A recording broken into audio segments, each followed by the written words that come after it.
Okay, well, good afternoon, everyone, and welcome to the latest in our 2022-23 series of Planning Live webinars. My name is Victoria Elaine, and I'm a Senior Associate in the Brodie's Planning team. Last month, we heard from Tom Arthur, the Planning Minister, about the then impending introduction of NPF4, and we followed that with a Brodie's Planning Partners chat about some of the key policies in the framework. Of course, as of the 13th of February, NPF4 is part of the development plan, and we are all getting our heads around what that means, so we're continuing with the NPF4 theme today. I am delighted to be joined this afternoon by Elaine Farquharson-Black, one of our planning partners, and Ariane Burgess MSP, the convener of the Local Government, Housing and Planning Committee, which led on the review of the draft NPF. As I mentioned, we are sticking with our NPF4 theme and taking a peek behind the scenes at the work which the LGHP committee carried out and what's up next for the committee. And who better to ask but the convener, Ariane Burgess MSP. Ariane grew up in Scotland but lived for 20 years in New York City. She returned to Scotland and became involved in the independence movement, joining the Scottish Green Party in Moray. Ariane is the author of Life Design for Women, Conscious Living as a Force for Positive Change, and previously worked in sustainable community development.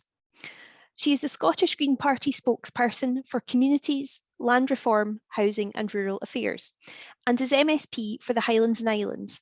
And as well as being the convener of the LGHP committee, Ariane also sits as an ordinary member of the Rural Affairs, Islands and Natural Environments Committee.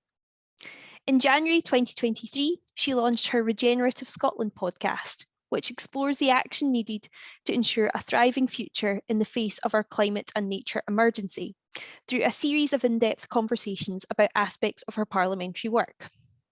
And with that, I'm going to hand over to Elaine and Ariane to chat about the committee's work on NPF4. Thank you, Victoria, and welcome, Ariane. I'm tempted. The first question should be, how do you fit it all in? When I'm just kind of listening to all the things that you do, or we could just talk about New York City. But NPF4 calls, and you obviously as the convener of the committee steered NPF4 through the parliamentary process, and it was a new process for all of us, everybody in the industry. We hadn't been through that process before. And I thought it would be interesting to maybe just, if you could tell us a little bit about what was the committee's, remit, and how did you decide, did you have a free hand on the process to adopt, and what did you think worked well, and what, if you had to do it all over again, what would you change? Thanks very much, Elaine. I'm really delighted to be here and to have the opportunity to talk about NPF4. It was really the first big piece of work I undertook as not only as a convener but also as a member of the Scottish Parliament, and what a tremendous piece to be working on. And I think early on, before we even took this work on, the committee agreed that one of the things that we want to do by the end of this session is have the general public excited about planning rather than being exercised by it. So hopefully the NPF will take us in that direction as people start to see, once it gets delivered on the ground, the impact it can have. Before I go also into the remit, I just want to say that this has the potential to be an absolute game changer, NPF4, in terms of the requirement to respond to the biodiversity crisis and move us towards our climate targets. Of course, so any development won't be allowed unless it enhances that. And I think one of the things I'm also excited about is the opportunity to revive our rural town centres with the presumption against out-of-town planning, and also the work on vacant and derelict land. So I'm so excited about that in terms of putting the heart back into our towns and creating homes in our town centres. But of course, delivery on the ground is only going to, happen with, once we know the delivery plan, but also that it's essential that national government, local government, and the courts uphold the aims and objectives of the NPF4, so that we're not seeing lots of appeals that then, get overturned. So that's just, I think, one of the things that we need to really keep in mind is what are we doing there? In terms of the remit for the committee, so we were the lead committee for the NPF. And what we did is we collaborated actually with a number of other committees, and that was also an important piece of work that the convener group. So as conveners of committees, we meet once a month and we discussed the importance of NPF4 being picked up by other committees. So we had for example, we had the Net Zero Committee doing a piece of work looking at it. We had Health and Sport Committee, and also the other committee I sit on did a piece of work on that too, Rural Affairs Committee. So we wanted that joined up approach. And the final version, because of the work we did with the stakeholders on all the evidence sessions and pulling in all of the other committees' perspectives, I think the final version was much better, much improved. And I think that's the feedback we have had from stakeholders. I think the other thing that I'm kind of heartened about is hearing that the minister is open to seeing, as we see, because this is a 10-year document that we're going to have to live with. And it's very difficult to think, before you're actually doing it, what the impacts might be. We're changing quite a bit here. So I think it's great that he is willing to see it as a living document and that he's open to allowing for change. No, that is just interesting, because I've heard a number of people refer to it as a living document, and I must confess I've struggled with that, the 10-year kind of shelf life and being a living document. So does your committee then have an ongoing role in monitoring NPF4 and how it's going through? Yes, absolutely. So we put that in our report, and so it will come back. We'll be looking at the delivery plan, and we will be doing an annual review of it. So we're going to be doing, we're going to look at the delivery program in 6 months' time, and then we'll be looking at the overall NPF and how it's going, and getting feedback probably February next year. And is that feedback from everybody that's involved in the planning? I always say planning touches everybody's lives. So that kind of audit, I mean, it sounds like it's going to be a very wide-ranging job, but you're going to go out to everybody? Yeah, well, I think we're going to go back to the people that we spoke to, and the stakeholders that came and showed interest and wanted to participate, who gave evidence. We'll go back to them. During the NPF process, we did manage to make a few visits where we actually went out. We had a tremendous visit to Govan, for example, and really got a greater understanding of what the potential could be of the national planning framework for communities. So we would be wanting to, and we're always talking in the committee about how can we innovate around reaching people with lived experience and bringing them on board. So we'll be looking for that. And you mentioned, the cabinet secretaries, everybody, as I understand it from when we had a discussion before, everybody has to give effect to NPF4, regardless of their kind of portfolio, and you'll be kind of tracking how they implement it as well. Is that right? Yes, well, that's something that we've called on the government as a committee, is that we were actually inspired by the process in Ireland. And we thought that would, NPF4 touches everybody's portfolio. It would be good if all the cabinet secretaries would stand up in the chamber and talk about how they see it running through their portfolios. Yeah, so it's much more, it's funny, many times we've talked about, local development plans are a corporate plan for local authorities. It's not just the planning, it's not just that pigeonhole, it is the corporate approach. And that would then be consistent with NPF4 effectively being that kind of corporate, business plan for the Scottish Government, and everybody, whatever their portfolio, is having to have regard to it, which I think is great, it's fantastic. Yes, I mean, we did try to get the First Minister to take it on as a kind of, core piece to her remit. At the time, I remember asking a question when she came to the conveners group. I think if we can get this to happen, that would be good. And you mentioned local development plans, and that will be like the next bit in our work program. We'll be looking at the local development plan guidance and the regulations and just taking evidence on that. So we'll be very interested to hear what people have to say about them. Yeah, that was what I was gonna ask and say, do you now put NPF4 away? It's in a box, but no, obviously you're going to be monitoring it. But what is the next stage? You're going to be involved in the local development plan guidance and the regulations. Well, we're going to look at it for sure. I mean, that will be a natural piece of work for us, kind of obvious next thing for us to be looking at, is because that's okay. We've got this high level piece of work in the NPF4. What does it actually look like as we bring it down to a much more local level? And I'm putting you on the spot. Everybody just talks about spring, that the regs are going to be in spring. Do we have any narrower window of when we might expect them? What I have learned since I've become come into this role is that any season can become very long. It's flexible. Some people would say, we're talking about spring, and springs are flexible. I would say some people would say in Scotland we only have one season, so that could be any time over the next piece. I think we learn patience in this work. I mean, and it's hard, right? Because we have this exciting potential with responding to the climate and nature crisis with this work, transforming our town centres. But there's the need to be a bit patient now that we bring in the other bits of the puzzle that we need for that clarity. Yeah, no, I loved your term excited, not exercised. I think I'm excited and exercised in equal measures by planning most days. That's what gets me up in the morning. And I like your, it's an absolute game changer, and the positivity. I've certainly tried to be very positive, about NPF4, and, the word is meant to be bold, it's meant to be ambitious.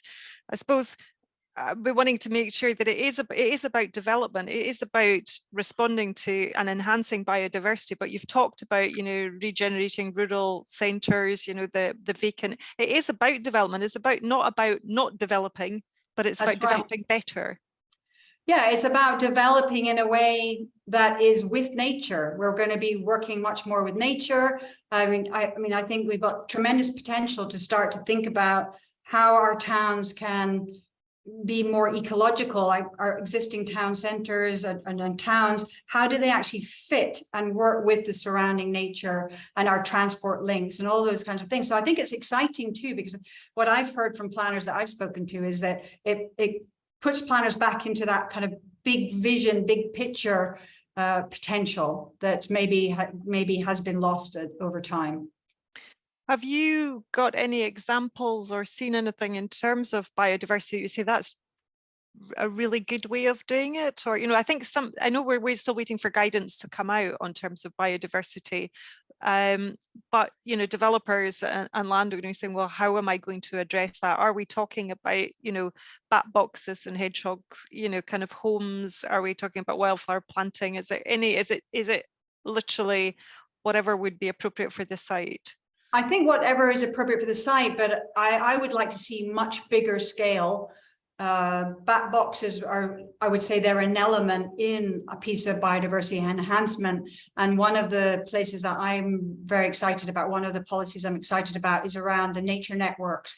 And I think there's a piece that we need to figure out there, because if a local development plan butts up, in one local authority, it's that relationship with the neighboring local authority, and how do we start to create these networks where the idea of those nature networks is that nature can move, nature can be mobile. So that's not just the animals moving through those networks, but also the plants, the trees. So you might get maybe some birch trees that have started in Murray, and they end up going over the border. Their seedlings go over the border into Aberdeenshire, but we can do that very consciously. So it's a kind of that kind of sport, but I think we really need to be thinking big and bold, and also in terms of any housing developments, the opportunity. And I know that some housing developers are starting to think of, certainly in my town, there's a development that's happening, which is a more kind of eco housing with air source heat pumps and that kind of thing. And in the plan, they've got a large open green space, which they could now begin to think about, well, how can we make that link into the nature network? And I suppose that's something that we might see coming through the regional spatial strategies, which we still have to come. Now, they sit outside the development plan now since we got rid of strategic development plans. But that, if you're looking for those nature networks to go across authorities, it did make me think about, is it not Macbeth where the wood comes marching to him? That's right. In Murray. Yes, that was something what made me think about it. But that kind of, it's interesting to think about it, because I think probably most people think about the regional spatial strategies more about the development side, the built development and sharing of infrastructure, but actually that kind of nature network as well and linking up will be an important part of them as well. Well, I mean, it's interesting because maybe there's an invitation here to start thinking about nature networks as an infrastructure, and also to be thinking about active travel, right? That's a national policy, a national development. So these all link together. You can imagine an incredible active travel route. I was just in the Netherlands. I think we're maybe getting a little bit off NPF4 detail. That's fine. That's fine. Back on, but I was just in the Netherlands for a couple of days, and what strikes me there is that they've got active travel, phenomenal cycle and walking and wheeling ways, and they don't necessarily go alongside the road. They're not just like, oh, we're going to build a road, and here's the active travel route. They actually have their own routes to get from the same places, and maybe even more effective routes. I noticed that some of the active travel routes on the national cycleway actually take you in very convoluted routes to get, certainly from my town to Inverness. It's like big loops out of the way. So we need to be thinking creatively about how can we bring in that network as well, and see these things as infrastructure just as much as the other things that we've always considered physical. Yes. Yeah, much more. And you touched on kind of housing there, and the committee is, not just about planning, housing, it's local government and housing as well. Are there housing matters that the committee, with a planning link obviously, but housing matters that the committee is going to be looking at? Affordable housing, perhaps, is that? Yes, absolutely. I mean, affordable housing is one of our favorite topics, and actually really sometimes just trying to understand more clearly what is affordable housing. So that's something we will be looking at. We'll obviously be looking, we want to do a little bit more work in the Matler and the Honda. We're going to be, we've just taken some evidence on the rent cap and the evictions pause. We're going to be, I see all of these things fit together as well. So we're going to be looking at short-term lets, monitoring that, because that's been part of the licensing piece has been postponed for 6 months, but the short-term lets, the empty homes, possible second home charges, that kind of thing. All of these pieces are the puzzle bits that can help us get more housing, more available more locally for local people. So I think until all of those bits are in place, we're not going to see it work fully. So that's some of it. And the other bit that's always close to my heart is the retrofitting piece. So we'll be taking forward, we've already done some retrofitting that was very interesting, and we'll be continuing to do that. And of course, we've got the housing bill coming up imminently. So we'll be doing some work on that. Yeah, I mean, the retrofitting is the big part, because we focus a lot on new homes and how we're going to construct them more sustainably, but actually it's a small, it's 1% or whatever of our total housing stock, and we've got that retrofitting to do. I mean, it does appear to me to be a massive job of how we tackle and how we encourage people, people like me that already own my home, and I live in an old home, and how am I going to retrofit that to make it more, sustainable? Absolutely, and we need things like there's these ideas. Existing Homes Alliance has this idea of the one-stop shop, so that you and I can go there and say, this is what we need to do, or what do we need to do even, and then have our hand held through the process, because I think that's really the only way that it's really going to. I mean, I think that I've got constituents who write to me who are raring to go and are doing it, but I think that's going to be rare. And the other thing that I'd be interested in, I don't know if it's possible, if we could catalyze a new entrepreneurial sector that start to facilitate neighborhood transformation, because that could be a way that we you know, if a company's moving into a neighborhood to do one house with all the equipment and the materials and the team, could we not just do a street at a time? I think that would be a culture change, and it would take somebody with a kind of entrepreneurial mind and the willingness to do it. But I think that feels like that would be a very good approach.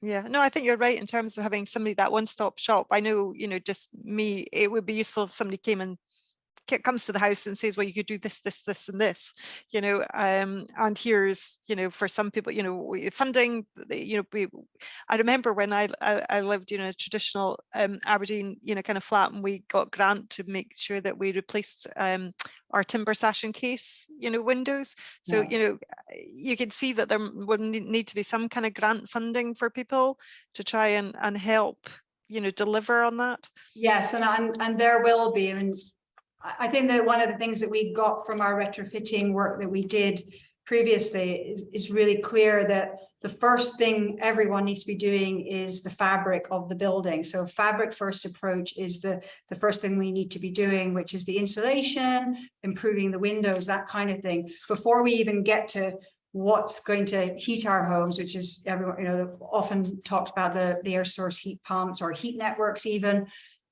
But we need to make sure that the houses are not leaky, so that we're not just putting in expensive heating equipment that then's actually heating the air rather than our homes. Yes, yeah. I remember when we had our kind of chat beforehand, just going back to that affordability, but you know, you mentioned kind of a new term for, and it's not necessarily affordable, it's attainable. Attainable, yes. I learned that from somebody I was talking to on my podcast about community-led housing. So I'm very interested in that approach to meeting some of our housing needs.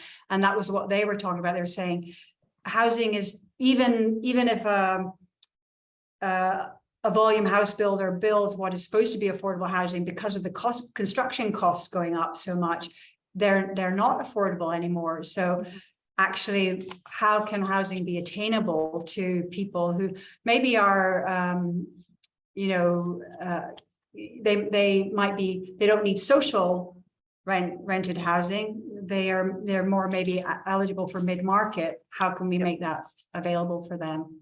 Yeah. I think also we maybe need to think a bit about, again, with the climate and biodiversity response that we need to be making, maybe certainly on the edge of towns where we've got planning permission, we're still rolling out housing.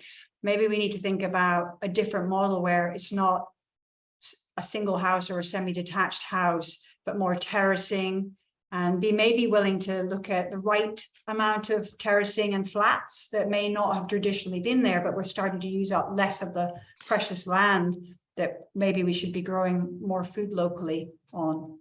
Yeah, because it's that kind of compact urban growth, isn't it, as well? It's like actually so many people have fought against higher density, but it is actually more sustainable, but it's easier to heat as well as taking up less land. You know, you've got all that. So I think that that is right.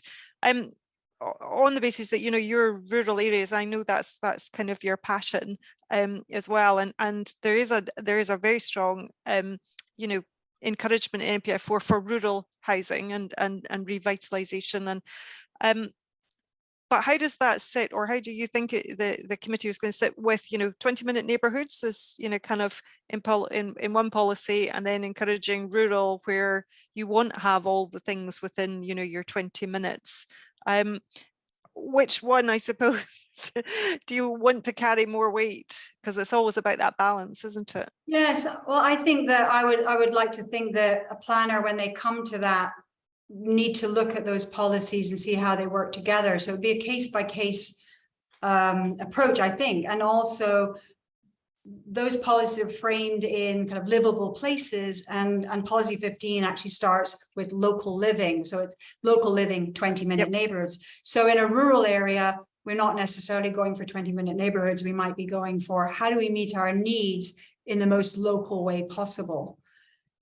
And it's daily needs as well, isn't it? I think some people sometimes forget that when we talk about the 20-minute, it's the day-to-day. There's some things that you don't need every day, and would be slightly could be slightly further away. Yes, exactly. And I think coming back to community-led housing, what I've learned about that, which I think is absolutely fantastic, that what's happening is that communities are not just building housing. When they do community-led housing, they're actually placemaking.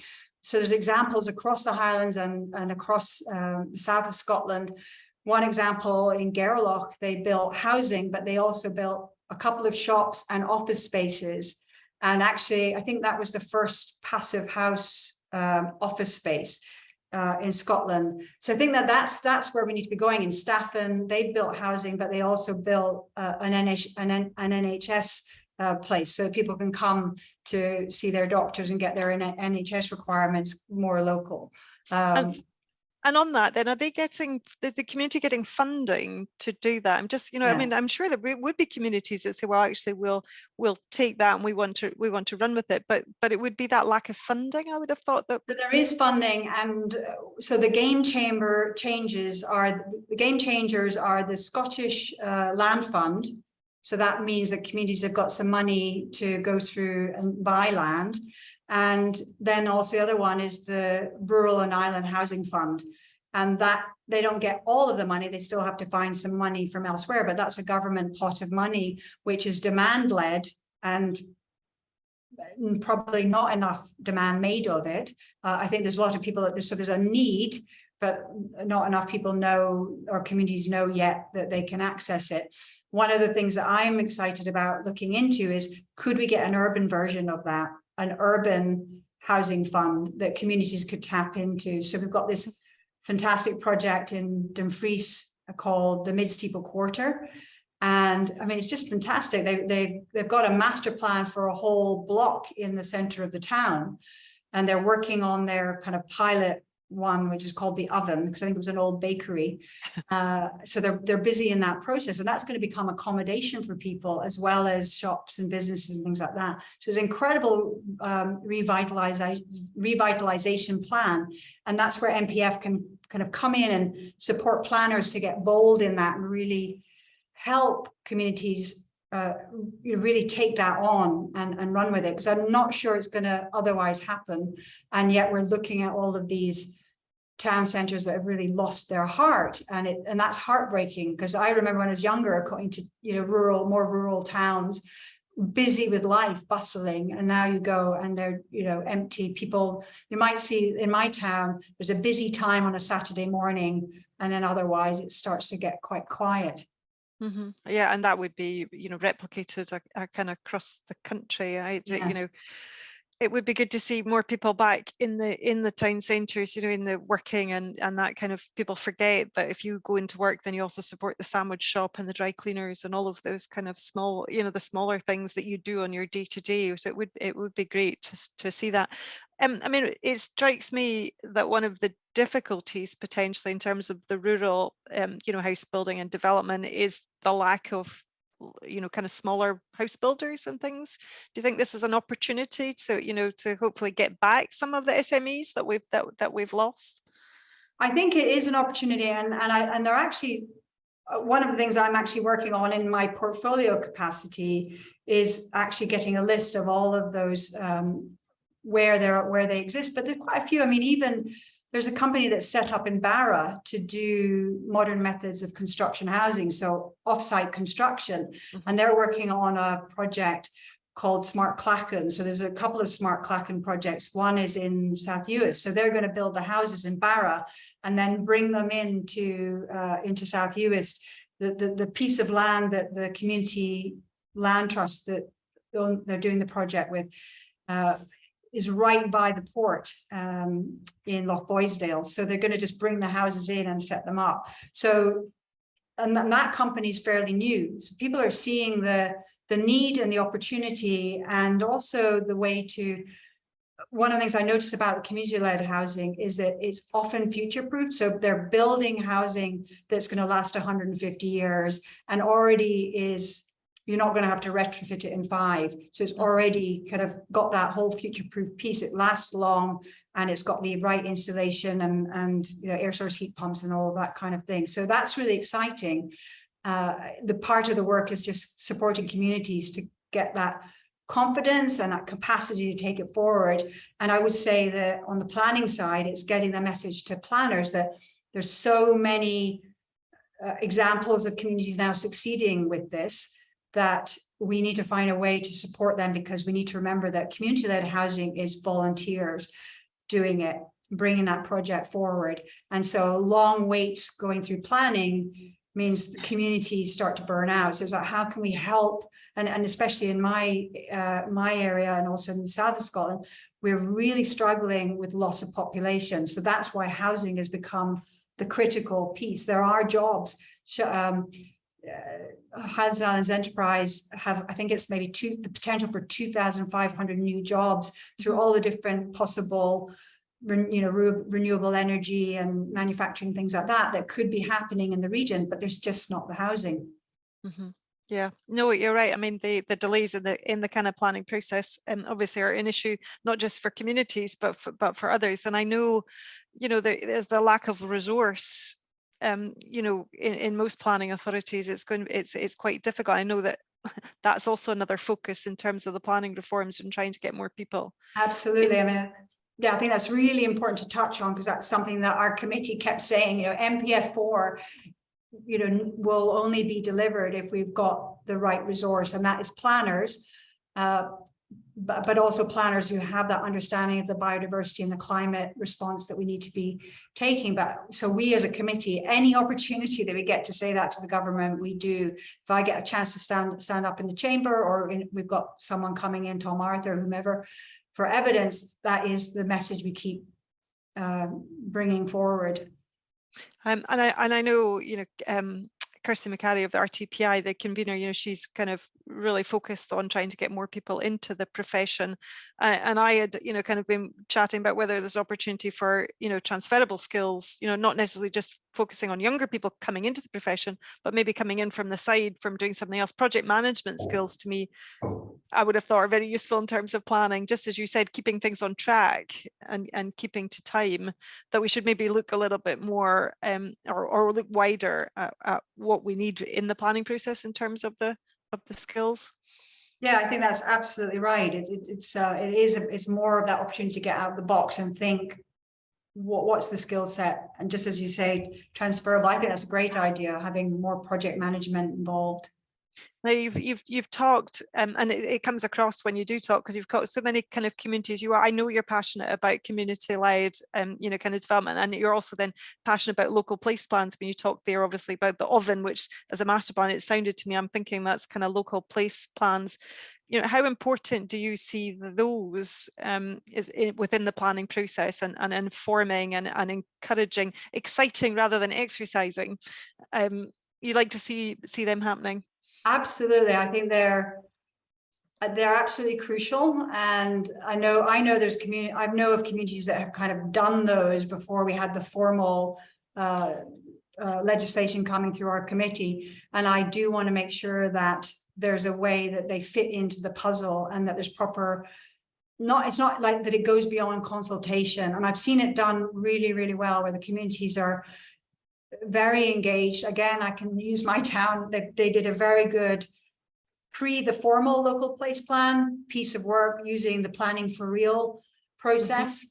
And that, the work that came out of that, and the council helped with it and held it. So what's happening there, we're working really hard to make sure it doesn't become a dusty digital document in a digital drawer, but is actually living and breathing. And what's fantastic there is actually different community members have taken on pieces of it to keep it alive. So we've got one person single-handedly saw the active travel ideas quite some years ago, and she said, well, that's important, that needs to happen. So she was working away on her own with it, kind of like going, well, where do I go and how do I take it forward? But then I realized, well, we've got an active travel minister who's got quite a big budget that's not going to, it seems to be, a budget that's not been cut. How do we pull that through? And so giving her a bit of support, and that's something I'm putting out to people, is if I can support people in active travel ideas, let's do it. If someone's got an active travel idea, and now the council's come on board and they're saying, well, there's lots of low-hanging fruit where we don't need plans and we can just put drop curbs in places that then make it easy for somebody wheeling or someone cycling to move along the path. How do you think, we get across, because I think local place plans are going to be critical in this. You know, you've mentioned the shortage of housing. You know, you gave that example of the 2,500, you know, kind of jobs, and elsewhere about the rural, you know, revitalisation, but often people don't want housing next to them. And so, you know, there is a concern that local place plans is about preventing development. How do we get across that it's about development that's good for them and it's important to the community? I have got this growing sense that Scotland needs a lot of really good facilitators who can facilitate process. And that's not just in housing. I think it's in many things. You know, we are in a big time of change, and change naturally brings up resistance.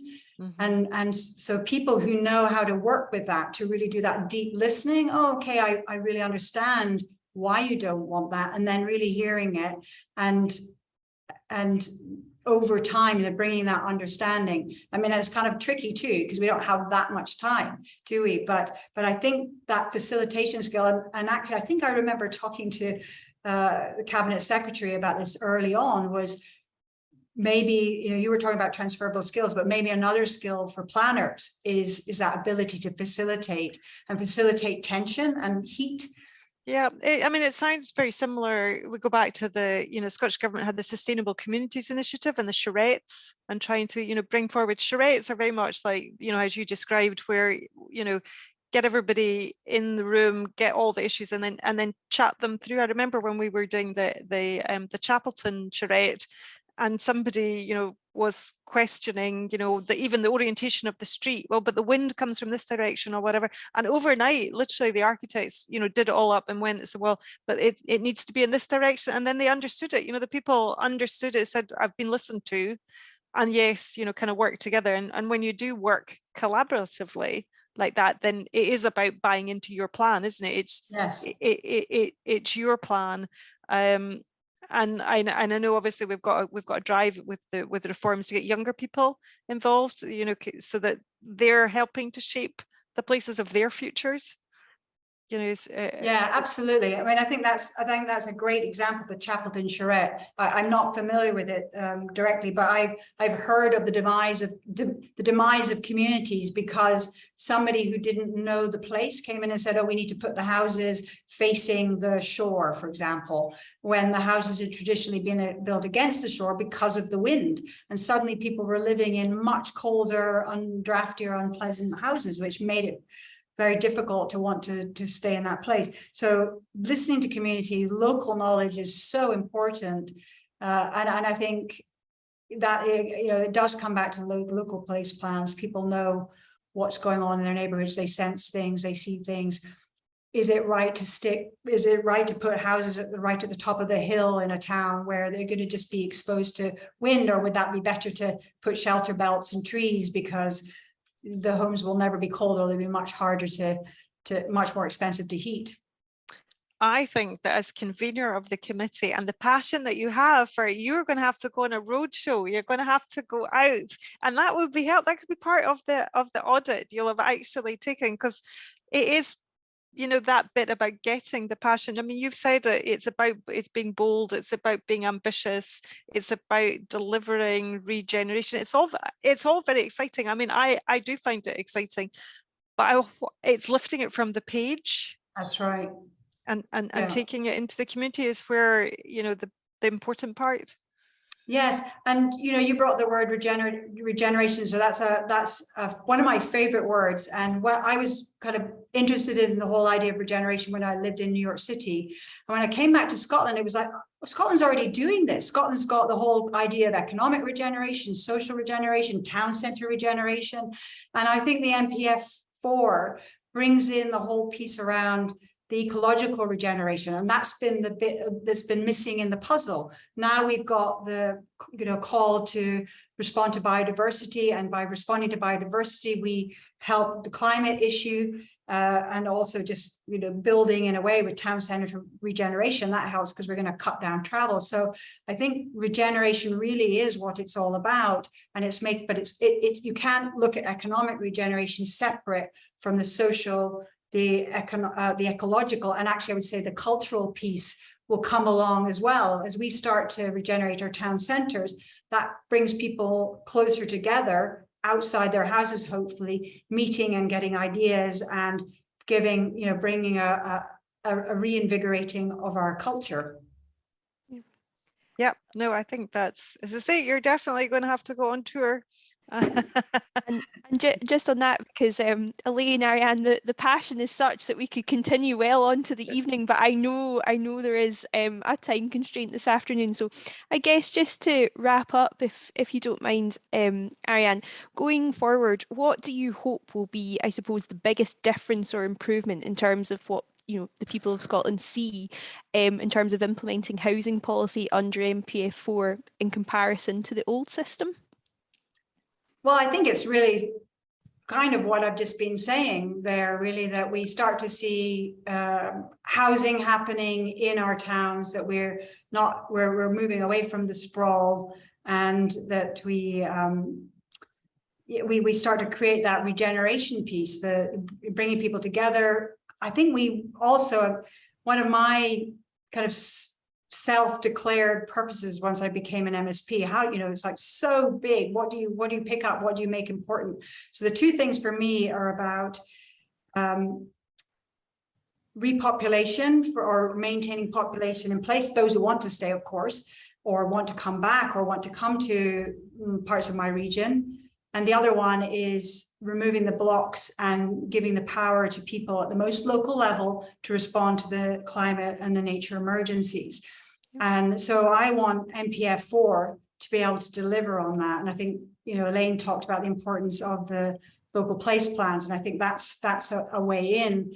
And I would like communities to be getting on board and talking more about how do they want to see the housing that would bring more people to their villages and their townships and their towns. Yeah.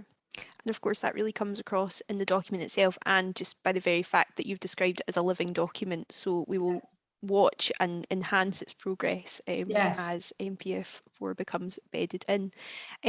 Thank you very much, Ariane, for your time this afternoon, and of course, Elaine, for your questions and the discussion that was generated.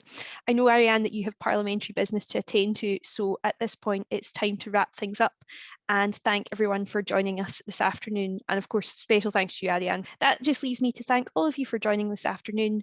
And on the slide, you'll see the email address for the LGHP committee for you to note down and use going forward. Thanks very much, and good afternoon, everybody.